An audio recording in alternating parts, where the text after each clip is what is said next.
Are you sound people happy? Okay. Well, why don't we start, presumably slowly.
Some people love spring, some love summer, some even love the cold, dark nights of winter.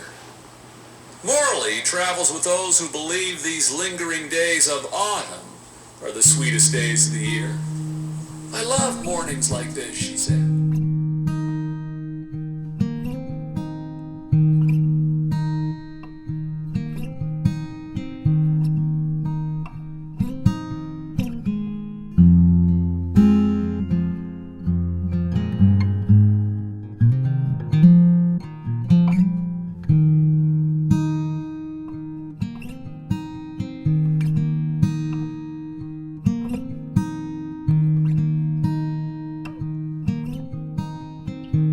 Despite the speed at which I was operating, trying to get from point A to point B as quickly as possible, and in doing so, going against all that Slowpoke stood for, I was able to have moments of mindfulness. Fall was my favorite season. While I loved summer, I found its long days, incessant heat, and extroversion exhausting. I loved the beauty of fall, the crisp morning air, and the awareness of darkness creeping up earlier and earlier. It was a time to turn inwards, to get cozy. It was a time for warm sweaters, pumpkin spice lattes, and football. I felt much like Michael Scott did when he said that, I think it's the most contemplative of seasons. So as I wound through the lonely highways of northern Ontario, engulfed by the greens, yellows, oranges, and reds of autumn, it gave me time to reflect, nay, contemplate, on not only what I was doing, but when I was doing it. I was driving through a rich mosaic of color.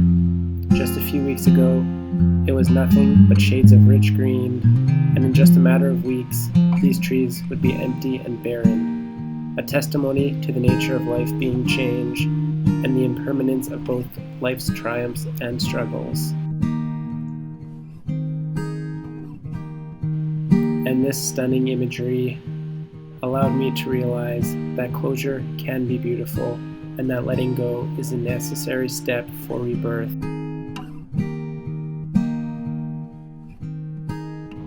So, in the middle of this journey, as I tried to let go of certain aspects of myself, the ones clinging to preconceived notions of what being a successful adult was, I looked to the trees for courage.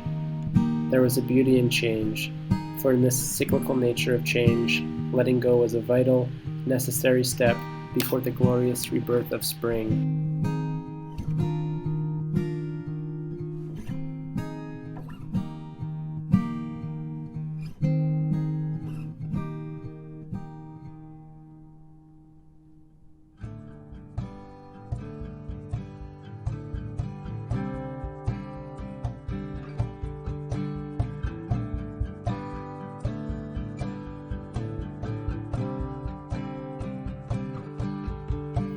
And for the last time, as the sun began to set, forest and lake unfolding in front of me, I pulled over and pulled up a map of towns that I was closing in on.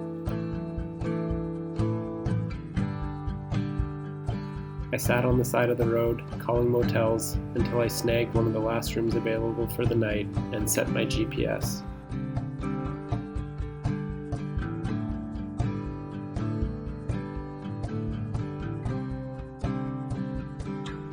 Light was fading, and so was I, and when I got into town, there would be just enough time for a quick feed and shower before I slept on top of the sheets in my clothes.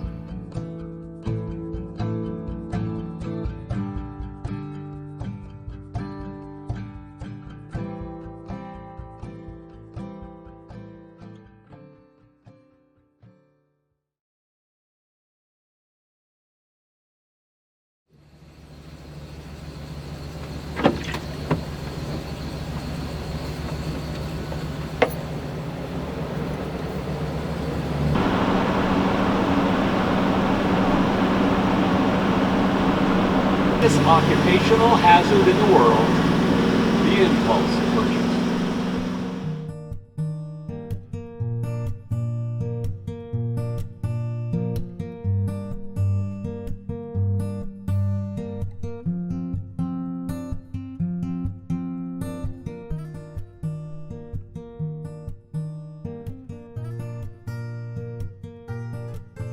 And just like that, after a brief kip at one of Sault Ste. Marie's finest roadside motels, I was back on the road, pushing for the finish line.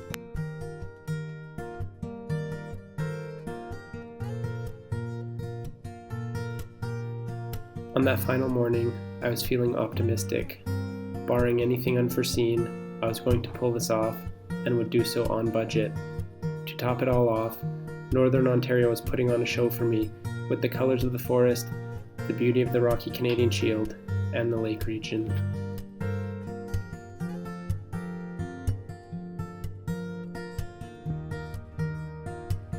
For 5 days, I was on the road before sunrise and driving well into dark, averaging just over 800 kilometers a day through all the variants and iterations of Highway 1, the Trans-Canada.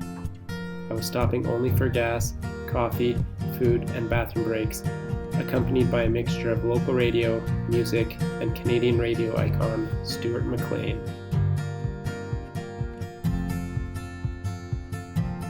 The pace I was going at was frenetic, and at times it seemed like mission impossible, but I was gonna do it. It felt like Tom Cruise, minus the shoe lifts and Scientology and all the other weird stuff.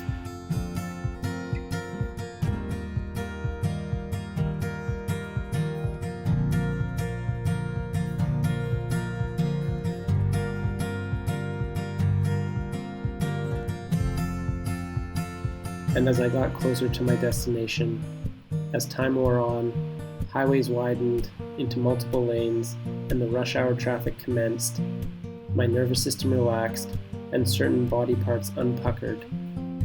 I was able to relax and reflect on what I had just done. Thinking back to beautiful, peaceful, non-snowy Vancouver Island, where for decades people seeking quiet and solace have fled west. Through the Rockies, the Great Divider, a magnet for international tourists and some of the most beautiful landscape and best skiing in the world. And then there's Calgary, home of the Calgary Stampede and the weirdly shaped hockey arena, the Saddle Dome. Once you leave Calgary behind, you enter the world of the prairies. For 2 days, you pass semi-truck after semi-truck, looking out at small-town, hard-working farmers working their fields. Every so often, when you stop for gas, there will be a strip mall centered around the Tim Hortons. You pass towns where the only highway billboard announces the home of some brothers who played in the NHL in the 1950s.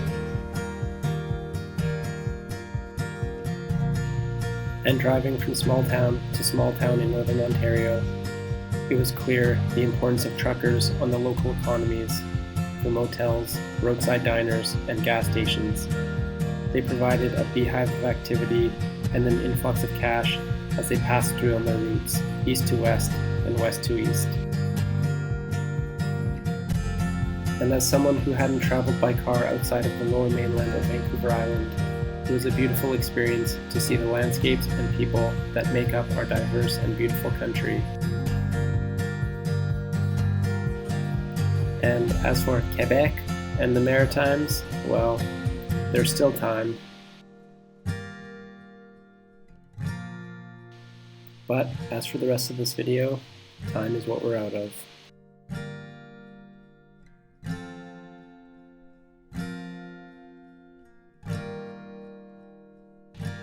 I finally made it, and this is where I'll leave you.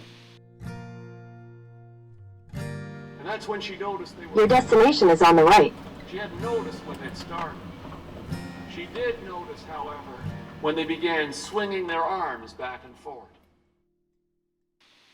Until we meet again, hurry, hurry has no blessings.